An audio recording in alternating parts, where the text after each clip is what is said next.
So here we are with our 2015 model Yamaha WR250F, which we've had for about 8 months now as a fleet bike with a magazine. It's done about 45 hours and has been sold, sadly, because it's been a great little bike. Done a lot in the way of sort of protection, just sort of customising the thing. Nothing with the suspension. I think it's the first bike ever I haven't done anything with the suspension. The one thing we thought we'd talk about today is really interesting what we have done.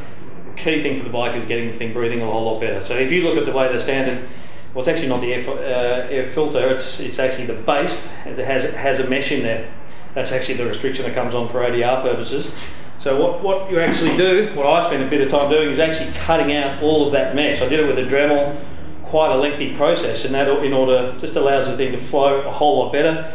You know, obviously your air filter, you know, sits straight on top of there. But that makes a massive difference. That in itself gives you about 1 horsepower. Allows the bike to breathe a lot better. Of course, you know, to maximise the benefit out of that, you know, you really should be putting a free-flowing exhaust on. We put a GYTR by FMF exhaust or entire system on. We also remapped the bike to suit with the assistance of some of the maps from the Yamaha Motor Australia guys. So we did that for the first sort of 4 months or so of the bike. In the meantime, we talked to the guys who from Kenmar, who look after DNA air filters. So what's a DNA air filter? Unlike a foam filter, which is pretty much a conventional, a DNA is, I think it's 4 layers of a surgical cotton gauze. That sits between pleated layers of marine grade alloy with an epoxy coating on it, all in a rigid PU frame. So essentially what this is, they call it the stage 2 quick release air filter. And essentially what that does is all the mods I just talked about with the mesh, with the air filter cage of the original one to promote that airflow, what this does is basically you unbolt that. You just got to make sure that you keep the spaces. You put this base plate on, keeping the spaces in the existing mounts, and then literally a couple of tangs here fits in, and then you basically got 2 5mm here, and the thing screws down into place.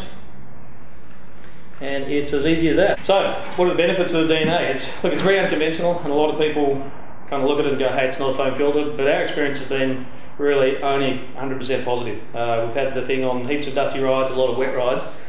Benefits, well, obviously with a pleated surface, offers a lot of added surface. I mean, it's not the only air filter on the market that does that. What it does do, by being flat, is allows, instead of a sort of like a hat shape, it effectively increases the sort of size of your airbox outside the filter.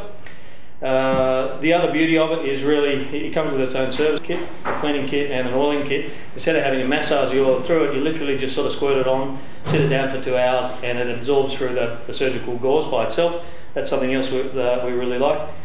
Cool thing is also that the filter, or the cassettes, they come pre-oiled. So effectively that pink colour, or that sort of crimson colour that you're looking at now, is a pre-oiled filter. When it's clean, it basically goes to a sort of white colour. And the other benefit, I guess, like I mentioned before, is really, instead of all the mods that we did to the previous cage, effectively, you know, this is a bolt-on product that I think they claim for the Yamaha, you know, compared to the standard airbox setup, it flows air 55% better. The claims also by DNA is that it filters between 98 and 99% of dust. Yes, that's allowing 1% through, but compared to foam, compared to what they claim foam is, that's about 1% better, and also at the same time allowing extra airflow.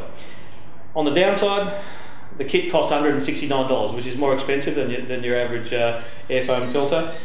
You also get, on top of that, a spare filter element itself is $99.